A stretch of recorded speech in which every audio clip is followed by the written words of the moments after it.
Ram care of Anandi എന്ന നോവലിൻ്റെ 36-ാം ഭാഗം. ശമിച്ചിരുന്ന മഴ വീണ്ടും പെയ്യുവാൻ ആരംഭിച്ചു. രേഷ്മയുടെ വീട് ബസന്തനഗർ ബീച്ചിനടുത്തായിരുന്നതിനാൽ അവർക്ക് അധിക ദൂരം പോകേണ്ടിയിരുന്നില്ലെങ്കിലും വെട്രി വേഗത്തിലാണ് വണ്ടി ഓടിച്ചത്. വെട്രിയും രേഷ്മയും വീടെത്തുമ്പോൾ ഗേറ്റിന് പുറത്ത് ഒരു സ്വിഫ്റ്റ് കാർ മഴ നനഞ്ഞ് കിടപ്പുണ്ടായിരുന്നു. അമ്മയുടെ ചേട്ടൻ വന്നിട്ടുണ്ട്. കാറ് കണ്ടതും രേഷ്മ പറഞ്ഞു. വെട്രി വീടിൻ്റെ മതിൽക്കെട്ടിനുള്ളിലേക്ക് ബൈക്ക് ഓടിച്ച് കയറ്റിയപ്പോൾ കാർ പോർച്ചിൽ അവരുടെ അപ്പയും രേഷ്മയും അമ്മയും അമ്മയുടെ ചേട്ടനും ഭാര്യയും വെട്രിയുടെ സമപ്രായക്കാരായ അവരുടെ മകനും നിൽപ്പുണ്ടായിരുന്നു. വെട്രി വണ്ടി ഓഫാക്കി സ്റ്റാൻഡിൽ വച്ചപ്പോൾ രേഷ്മ വണ്ടിയുടെ പിൻസീറ്റിൽ നിന്നും ഇറങ്ങി നിന്നു. അവൾ ആകാംക്ഷയോടെ അമ്മയെയും അപ്പയെയും അവളുടെ മാമൻ്റെ കുടുംബത്തെയും ഉറ്റുനോക്കി. അമ്മ മഴയിലേക്ക് ഇറങ്ങി ബൈക്കിനരികിലേക്ക് ഓടിച്ചെന്നു. അവർക്കരികിലേക്ക് എത്തിയതും അമ്മ വെട്രിയുടെ മുഖം അടച്ച് ഒരടി കൊടുത്തു. എന്നിട്ട് അവൻ്റെ ഷർട്ടിൽ ബലമായി പിടിച്ചു വലിച്ച് അവനെ വണ്ടിയിൽ നിന്ന് നിലത്തേക്ക് ഉന്തിയിട്ടു.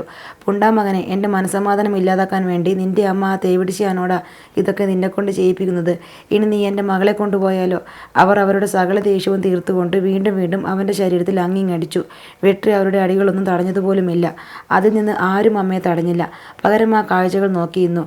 പക്ഷേ രേഷ്മ അമ്മയുടെയും വെട്രിയുടെയും ഇടയ്ക്ക് കയറി. അമ്മയുടെ അടികൾ ചെള്ളത് അവൾക്കും കൊണ്ടു. വീണ്ടും തല്ലാനായി അവർ കൈ ഉയർത്തിയപ്പോൾ രേഷ്മ അവരുടെ ഇടയിൽ കയറി നിന്നു. രേഷ്മ അമ്മയുടെ കയ്യിൽ കയറി പിടിച്ചു. മതി തല്ലിയത്, കാര്യം അറിയാതെ ഇനി അവനെ ഉപദ്രവിച്ചാലുണ്ടല്ലോ, അവൾ പൊട്ടിത്തെറിക്കും പോലെ പറഞ്ഞു. അത് കേട്ടതും രേഷ്മയെ പരിഹസിക്കും പോലെ ആ സ്ത്രീ ഉറക്കെ അട്ടഹസിച്ച് ചിരിച്ചു.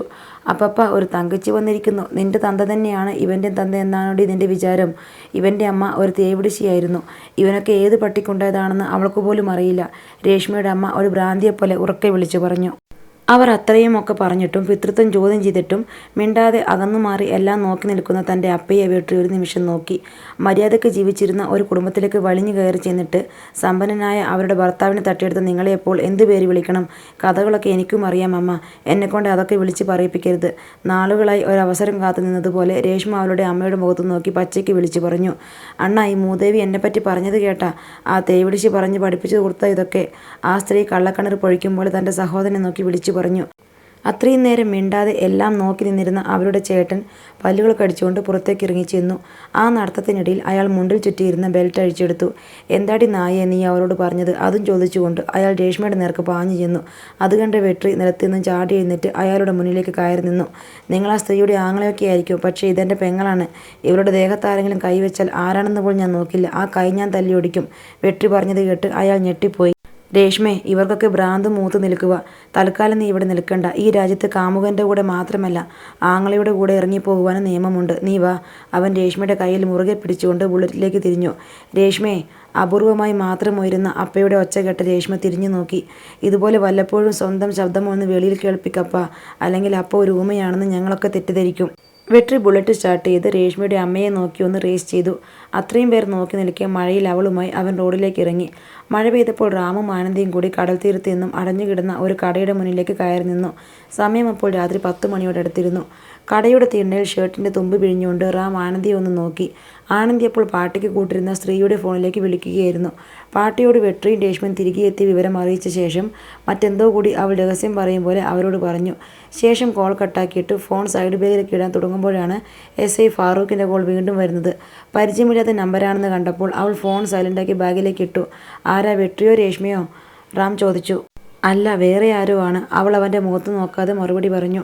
ആ സമയത്ത് റാമിൻ്റെ ഫോണിലേക്ക് രേഷ്മയുടെ കോൾ വന്നു. അവളാണെന്ന് കണ്ടതും അവൻ വേഗത്തിൽ ഫോൺ എടുത്തു. എന്തായി രേഷ്മേ? എന്താ ഇവൻ എന്തൊക്കെയോ മാസ് ഡയലോഗൊക്കെ പറഞ്ഞ് എന്നെയും വിളിച്ചുകൊണ്ട് വീട്ടിൽ നിന്നും ഇറങ്ങിപ്പോന്നു. ഇപ്പോൾ ഞങ്ങൾ ദേ ബസന്ത് നഗറിലേക്ക് വരുക. എനിക്കാണെങ്കിൽ വിശന്നിട്ട് വയ്യ. നിങ്ങൾ ആ ബീച്ച് സൈഡിലുള്ള ലിറ്റിൽ ഇറ്റലി റെസ്റ്റോറൻറ്റിലേക്ക് വരാമോ? ശരി, നിങ്ങളവിടെ എത്തിയിട്ട് വിളിക്കുക, അവൻ പറഞ്ഞു. ആനന്ദി ഓക്കെ അല്ലേ റാം? രേഷ്മ ശബ്ദം താഴ്ത്തി ചോദിച്ചു. അറിയില്ല, എന്തായാലും നിങ്ങൾ ഫുഡ് ഓർഡർ ചെയ്യുമ്പോഴേക്കും ഞങ്ങളങ്ങ് വന്നേക്കാം. ആനന്ദി അപ്പോൾ റോഡിൽ മഴത്തുള്ളികൾ ചിന്നിച്ചിതറുന്നതും നോക്കി നിൽക്കുകയായിരുന്നു. സ്ട്രീറ്റ് ലൈറ്റിൻ്റെ വെളിച്ചത്തിൽ മഴത്തുള്ളികൾ വണ്ണമുള്ള നൂല് പോലെ ഭൂമിയിലേക്ക് പതിക്കുന്നതായി റാമിന് തോന്നി. അവൻ കുറച്ചുകൂടി അവൾക്കരികിലേക്ക് നീങ്ങി നിന്നു. എന്നിട്ടും തന്നെ അവൾ ശ്രദ്ധിക്കുന്നില്ലെന്ന് മനസ്സിലാക്കിയതും തൻ്റെ ഇടതു കൈയിലെ ചെറുവിരൽ കൊണ്ട് അവളുടെ വലതു കൈയിലെ ചെറുവിരൽ അവനൊന്ന് തൊട്ടു. ആനന്ദിയുടെ അനുവാദമില്ലാതെ അവളുടെ ശരീരത്തെ സ്പർശിച്ചപ്പോൾ റാമിൻ്റെ നെഞ്ചെടുപ്പ് ചെറുതായി വർദ്ധിച്ചു. ആ നിമിഷത്തിൽ ആനന്ദി റോഡിൽ നിന്നുള്ള നോട്ടം പിൻവലിച്ചുകൊണ്ട് അവൻ്റെ കണ്ണുകളിലേക്ക് നോക്കി. നിന്റെ ഈ ചെറുവിരൽ കൊണ്ട് ഒരിക്കൽ കൂടി എൻ്റെ മീശ ഒന്ന് പിരിച്ചു വയ്ക്കാമോ? അവൻ ചോദിച്ചത് കേട്ടപ്പോൾ ആനന്ദി ഞെട്ടി. തഞ്ചാവൂരിലെ ലോഡ്ജിൽ നിന്ന് രാത്രിയിൽ താൻ ചെറുവിരലാൽ റാമിൻ്റെ മീശ പിരിച്ച നിമിഷം അവളുടെ ഓർമ്മയിലേക്ക് കടന്നു വന്നു. എന്നെ നിനക്കിഷ്ടമല്ലേ? ഒന്നും മിണ്ടാതെ തന്നെയും ഉറ്റുനോക്കി നിൽക്കുന്ന അവളോട് അവൻ ചോദിച്ചു. അല്ല എന്ന രീതിയിൽ അവൾ തലകുലുക്കി. ശേഷം വീണ്ടും മഴയിലേക്ക് കണ്ണുകൾ വെട്ടിച്ചു. അല്ലേ? അവൻ വിടാൻ ഭാവമില്ലാത്ത വിധത്തിൽ വീണ്ടും ചോദിച്ചു. അല്ല. അല്ലേ? അല്ല റാം. മുഖത്തു നോക്കാതെ ഒഴിഞ്ഞു മാറിക്കൊണ്ടുള്ള അവളുടെ മറുപടി കേട്ടതും റോഡിലേക്കുള്ള അവളുടെ കാഴ്ചയെ തടസ്സപ്പെടുത്തിക്കൊണ്ട് അവൻ അവളുടെ മുന്നിലേക്ക് കയറി നിന്നു. നിനക്കെന്നെ ഒട്ടും ഇഷ്ടമല്ലേ? മനസ്സിലെ വികാരങ്ങളുടെ ഒരു ചില്ലുകൂട് തകരും പോലെ അവൻ ദയനീയമായി ചോദിച്ചു. എനിക്കതിനൊന്നും പറ്റില്ല റാം, പ്ലീസ് മനസ്സിലാക്ക്, അവൾ അവൻ്റെ മുഖത്തേക്ക് നോക്കാതെ പറഞ്ഞു. തന്നെ നോക്കാതെ താഴേക്ക് മാത്രം നോക്കി നിൽക്കുന്ന അവളെ കണ്ടപ്പോൾ അവൻ കുറച്ചുകൂടി അവളുടെ അരികിലേക്ക് നീങ്ങി നിന്നു. നിനക്കെന്നെ ഇഷ്ടമാണോ എന്ന് മാത്രം പറഞ്ഞാൽ മതി. ആ സമയത്ത് ആനന്ദിയുടെ കണ്ണിൽ നിന്നും ചാടിയ ചൂടുള്ള ഒരു കണ്ണുനീർ തുള്ളി റാമിൻ്റെ കാലിൽ വീണു. റാമിന് ശരീരമാകെ ചുട്ടുപൊള്ളുന്നത് പോലെ തോന്നി. വീഴ്ചകൾ പലതുണ്ടായിട്ടും പതറിപ്പോകാതെ പോരാടുന്ന ധൈര്യശാലിയായ ആനന്ദി തനിക്ക് മുന്നിൽ കരയുന്നത് കണ്ടപ്പോൾ അവൻ അവളെ തന്നോട് ചേർത്ത് പിടിച്ചു. അവൻ്റെ ചുണ്ടും താടിരോമങ്ങളും അവളുടെ പിൻകഴുത്തിൽ അമർന്നപ്പോൾ പെട്ടെന്ന് അവൾ അവനിൽ നിന്നും അകന്നു മാറി. എനിക്കിതിനൊന്നും പറ്റില്ല റാം, അവൾ വീണ്ടും ആവർത്തിച്ചു പറഞ്ഞു.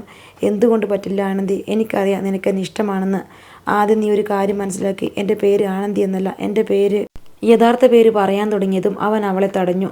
ആനന്ദി, ആ പേര് മാത്രമേ നിനക്ക് ചേരൂ, വേറെ ഒരു പേരും എനിക്കറിയണ്ട, അവൻ ദയനീയമായി പറഞ്ഞു. ആനന്ദി അവനെ തന്നെ ഉറ്റുനോക്കി നിന്നു. അവർക്കിടെ നിശബ്ദത സ്ഥാനം പിടിച്ചപ്പോൾ പുറത്ത് മഴയുടെ ഇരമ്പൽ മാത്രം മിച്ചമുണ്ടായി. രേഷ്മ വീണ്ടും റാമിൻ്റെ ഫോണിലേക്ക് വിളിച്ചു. അവർ ലിറ്റിൽ ഇറ്റലിയിൽ എത്തിയെന്നറിഞ്ഞപ്പോൾ റാം ആനന്ദിയെയും കൂട്ടി അവർക്കരികിലേക്ക് പോയി. ഗിണ്ടി പോലീസ് സ്റ്റേഷൻ അപ്പോൾ പെയ്ത മഴയിൽ നനഞ്ഞു തുടങ്ങിയിരുന്നു. വെട്രിയും രേഷ്മയും തിരികെ എത്തിയ വിവരം വസന്തനഗർ സ്റ്റേഷനിൽ അറിയിച്ചുവെങ്കിലും ആനന്ദിയുടെ വിവരങ്ങൾ എഴുതിയെടുത്ത പേപ്പർ ഗിണ്ടി SI ഫാറൂഖ് വീണ്ടും നോക്കിക്കൊണ്ടിരുന്നു. പാർട്ടിയുടെ കയ്യിൽ നിന്ന് വാങ്ങിയ അവളുടെ വിവരങ്ങൾ അടങ്ങിയ സർട്ടിഫിക്കറ്റിൻ്റെ കോപ്പിയും ഉണ്ടായിരുന്നു. ഒരു വീട്ടിൽ പേയിങ് ഗസ്റ്റായിട്ട് നിൽക്കുന്ന ജോലിയുള്ള ഒരാൾ ആധാർ കാർഡോ വോട്ടേഴ്സ് ഐഡിയോ ഒന്നും കൊടുക്കാതെ അഡ്രസ് പ്രൂഫായി സർട്ടിഫിക്കറ്റ് കൊടുത്തതാണ് അയാളെ സംശയം ഉളവാക്കിയത്. കൂടാതെ 10ഓളം തവണ അയാൾ ആനന്ദിയുടെ ഫോണിലേക്ക് വിളിച്ചിരുന്നു. അവൾ കോളുകൾ എടുക്കാതിരിക്കുന്നത് കൂടി കണ്ടപ്പോൾ അയാൾക്ക് ആ സംഭവം അങ്ങനെ വിടുവാൻ തോന്നിയില്ല. The Chennai academy, Nungambakkam. അയാൾ ആനന്ദി ജോലി ചെയ്യുന്ന സ്ഥാപനത്തിൻ്റെ പേര് ഒരിക്കൽ കൂടി വായിച്ചു. കതിർവേൽ. അയാൾ തൻ്റെ ഓഫീസ് മുറിയിൽ ഇരുന്നു കൊണ്ട് ഉറക്കെ വിളിച്ചു. ഡ്രൈവർ കതിർവേൽ കയ്യിലെ സിഗരറ്റ് എറിഞ്ഞു കളഞ്ഞ് വേഗത്തിൽ താഴേക്ക് കയറി ചെന്നു. ചെന്നൈ അക്കാഡമി, നുങ്കമ്പാക്കം. അവിടുത്തെ പ്രിൻസിപ്പാളിൻ്റെ നമ്പർ വേഗം തപ്പിയെടുക്കണം. ചിലപ്പോൾ നമുക്ക് ഇന്ന് രാത്രി തന്നെ ഗോഡൗൺ വരെ പോകാനുള്ള വകുപ്പൊക്കും. കതിർവേലിൻ്റെ മുഖത്ത് ഒരു ചിരി വിടർന്നു. നല്ലൊരു ഇടിവെട്ടോടുകൂടി മഴ വീണ്ടും ശക്തി പ്രാപിച്ചു. മഴയായതിനാലും കട അടയ്ക്കുന്ന നേരമായതിനാലും വസന്തനഗർ ബീച്ചിനരികിലെ ലിറ്റിൽ ഇറ്റലിയിൽ തിരക്ക് തീരെ ഉണ്ടായിരുന്നില്ല. കയറി വരുമ്പോഴുള്ള മൂലയ്ക്കത്തെ ടേബിളിലായി വെട്രിയും രേഷ്മയും ഭക്ഷണം കഴിച്ച് തീരുവാനായി റാമും ആനന്ദിയും കാത്തിരുന്നു. ആനന്ദിക്ക് ആഹാരമൊന്നും വേണ്ടെന്ന് പറഞ്ഞ് ഒരു ജ്യൂസ് ഓർഡർ ചെയ്തു. റാമും വേറെ ആഹാരമൊന്നും കഴിച്ചില്ല. അവർ ഭക്ഷണം കഴിച്ചിരിക്കെ ആനന്ദിയുടെ ഫോണിലേക്ക് പ്രിൻസിപ്പൽ ശ്രീനിവാസിൻ്റെ കോൾ വന്നു. 10 മണി കഴിഞ്ഞ ആ സമയത്ത് അയാൾ വിളിക്കുന്നതിൽ അവൾക്കെന്തോ പന്തികേട് തോന്നി. Hello sir. ആനന്ദി, നീ എവിടെയാ? ഞാൻ ഹോട്ടലിൽ ഭക്ഷണം കഴിക്കുകയാണ് സാർ. നിനക്ക് എന്തെങ്കിലും പ്രശ്നമുണ്ടായോ? പ്രിൻസിപ്പാളിൻ്റെ ചോദ്യം കേട്ട് അവളൊന്ന് ഞെട്ടി. എനിക്ക് പ്രശ്നമൊന്നും ഉണ്ടായിട്ടില്ല. എന്തു പറ്റി സാർ? എന്നെ ഇപ്പോൾ ഗിണ്ടി പോലീസ് സ്റ്റേഷനിൽ നിന്ന് വിളിച്ചിരുന്നു. നീ എത്ര നാളായി കോളേജിൽ ജോലിക്ക് കയറിയിട്ട്? സ്വഭാവം എങ്ങനെയുണ്ടെന്നൊക്കെ SI അന്വേഷിച്ചു. പിന്നെ നിനക്ക് എങ്ങനെയാണ് സാലറി തരുന്നതെന്നും മറ്റുള്ള സ്റ്റാഫുകൾക്കൊക്കെ ബാങ്ക് അക്കൗണ്ട് വഴിയും നിനക്ക് ബൈ ഹാൻഡുമാണെന്ന് ഞാൻ പറഞ്ഞു. അപ്പോൾ നിനക്ക് ബാങ്ക് അക്കൗണ്ട് ഇല്ലേ? നീ മറ്റുള്ള പ്രൂഫുകൾ നൽകാതെ സർട്ടിഫിക്കറ്റ് കോപ്പി മാത്രം നൽകിയാണോ ജോലിക്ക് കയറിയതെന്നുമൊക്കെ അന്വേഷിച്ചു. എൻ്റെ അനുഭവം വെച്ച് ഞാൻ നിന്നെപ്പറ്റി നല്ലത് തന്നെയാണ് പറഞ്ഞത്. പിന്നെ നീ ഇപ്പോൾ റിസൈൻ ലെറ്റർ തന്നിട്ട് നോട്ടീസ് പീരീഡിലാണുള്ളതെന്നും പറഞ്ഞിട്ടുണ്ട്. പക്ഷേ ഞാൻ എത്ര ചോദിച്ചിട്ടും അവർ കാര്യം എന്താണെന്ന് പറഞ്ഞതുമില്ല. നിന്നെ ഇപ്പോൾ തന്നെ വിളിക്കുവാനും വിളിച്ചിട്ട് എടുക്കുകയാണെങ്കിൽ അവസാനം 844 എന്ന അക്കങ്ങളിൽ അവസാനിക്കുന്ന നമ്പറിലേക്ക് ഉടൻ തന്നെ തിരിച്ചു വിളിക്കാനും മാത്രം പറഞ്ഞിട്ട് ഫോൺ വെച്ചു. പ്രിൻസിപ്പൽ പറഞ്ഞ കാര്യങ്ങൾ കേട്ടതും ആനന്ദിയുടെ ശരീരം തളരുന്നത് പോലെ തോന്നി. അവളുടെ ശ്വാസോച്ഛ്വാസം മന്ദഗതിയിലായി. ഞാൻ അവരെ വിളിക്കാം സാർ, ആനന്ദി പറഞ്ഞു. പക്ഷേ ആനന്ദി, എന്താണ് പ്രശ്നം? എന്നെ എന്തിനാണ് അവർ വിളിച്ചത്? എല്ലാം ഒരു തെറ്റിദ്ധാരണ കൊണ്ടുള്ള ചെറിയ പ്രശ്നമാണ് സാർ. കോളേജിൽ വരുമ്പോൾ വിശദമായി തന്നെ നമുക്ക് സംസാരിക്കാം. സാറിന് ബുദ്ധിമുട്ടായതിൽ സോറി. It's okay. എന്തെങ്കിലും അത്യാവശ്യമുണ്ടെങ്കിൽ സഹായം ചോദിക്കാൻ മടിക്കേണ്ട. Good night. അയാൾ കോൾ കട്ടാക്കി. എന്താ പ്രശ്നം? രേഷ്മ ഭക്ഷണം കഴിക്കുന്നത് നിർത്തി ആകാംക്ഷയോടെ ചോദിച്ചു. ആനന്ദി അതിന് മറുപടിയൊന്നും പറയാതെ ക്യാഷ് കൗണ്ടറിനരികിൽ നിന്നിരുന്ന ഹോട്ടലിലെ പയ്യനെ കൈ ഉയർത്തിക്കാട്ടി ഒരു ഗ്ലാസ് തണുത്ത വെള്ളം ചോദിച്ചു. ശേഷം അവർ മൂവരെയും നോക്കി. ഞാൻ വിചാരിച്ചതുപോലെ തന്നെ കാര്യങ്ങളൊക്കെ കയ്യിൽ നിന്നും പോയി തുടങ്ങി. പോലീസുകാർക്ക് എന്നെപ്പറ്റി എന്തോ സൂചനകൾ ലഭിച്ചെന്ന് തോന്നുന്നു. പോലീസ് സ്റ്റേഷനിൽ നിന്നും പ്രിൻസിപ്പാളിനെ വിളിച്ച് എന്നെപ്പറ്റി വിശദമായി അന്വേഷിച്ചിട്ടുണ്ട്. പാർട്ടിയെ വിളിച്ചപ്പോൾ പറഞ്ഞിരുന്നു എൻ്റെ ID പ്രൂഫ് പോലീസുകാർ കൊണ്ടുപോയി വിവരം. അപ്പോൾ എൻ്റെ IDയിൽ അവർക്ക് സംശയമുണ്ടായിട്ടുണ്ട്. അതൊക്കെ ഫേക്കാണെന്ന് അവർ അനായാസം കണ്ടെത്തും. എന്തായാലും ഞാനൊരു ശ്രമം കൂടി നടത്തി നോക്കട്ടെ. ആനന്ദി ഫോണിൻ്റെ മിസ്ഡ് കോൾ ലിസ്റ്റിൽ നിന്നും 844 അവസാനിക്കുന്ന നമ്പർ എടുത്ത് ഡയൽ ചെയ്തു. മറുവശത്ത് ഫോൺ റിങ് ചെയ്യുന്ന സമയത്ത് അവൾ ഒരു ഗ്ലാസ് തണുത്ത വെള്ളം കാലിയാക്കി. അപ്പോഴേക്കും മറുവശത്ത് SI ഷാറൂഖ് കോൾ എടുത്തിരുന്നു. ഹലോ. യെസ് പറയൂ. സാർ, എന്നെ വിളിച്ചിരുന്നു. എൻ്റെ പേര് ആനന്ദി. ഓ ആനന്ദി മാഡം, അങ്ങോട്ട് വിളിച്ചാൽ ഫോൺ എടുക്കാൻ വലിയ ബുദ്ധിമുട്ടായിരിക്കുമല്ലേ? അങ്ങനെയല്ല സാർ, പരിചയമില്ലാത്ത നമ്പർ ആയതുകൊണ്ട്. ഓഹോ, അങ്ങനെയെങ്കിൽ നമുക്ക് ആദ്യം പരിചയപ്പെട്ട് കളയാം. ഞാൻ Guindy police station SI Farooq Ahmed, വയസ്സ് 35, സ്ഥലം സാലിഗ്രാമം. ഇനി നീ നിന്നെ ഒന്ന് പരിചയപ്പെടുത്ത്. അത് കേട്ടപ്പോൾ ആനന്ദിക്ക് അയാൾ തന്നെ പരിഹസിക്കുകയാണെന്ന് തോന്നി. ഹാ മേഡം, ഞാൻ പറഞ്ഞതുപോലെ സ്വയം ഒന്ന് പരിചയപ്പെടുത്ത്. അയാൾ വീണ്ടും പരിഹസിക്കും പോലെ പറഞ്ഞു. സാർ, എൻ്റെ പേര് ആനന്ദി രാമസ്വാമി. 1.5 വർഷമായി ദി ചെന്നൈ അക്കാദമി എന്ന സ്ഥാപനത്തിൽ റിസപ്ഷനിസ്റ്റായി ജോലി ചെയ്യുന്നു. എൻ്റെ സ്ഥലം വാണിയമ്പാടിയാണ്. വയസ്സ് 23. ആനന്ദി മാഡത്തിന് ബാങ്കിലൊന്നും അക്കൗണ്ട് ഇല്ല അല്ലേ? അതെന്താ? അയാൾ മുനവച്ചതുപോലെ ചോദിച്ചു. അത് സാർ, എനിക്കങ്ങനെ സമ്പാദ്യശീലമൊന്നുമില്ല, അതുകൊണ്ട്. ഓ, അപ്പോൾ അടിച്ചുപൊളി ജീവിതമാണെന്നർത്ഥം. അങ്ങനെയൊന്നുമില്ല സാർ. ശരി, ഇപ്പോൾ പറഞ്ഞ നിൻ്റെ വിവരങ്ങളിൽ ഒരു മാറ്റമില്ലല്ലോ അല്ലേ? ഇല്ല സാർ. എന്തു പറ്റി? എന്താ കാര്യം? ഒരു ചെറിയ മിസ്സിംഗ് കേസുമായി ബന്ധപ്പെട്ട കാര്യമാണ്.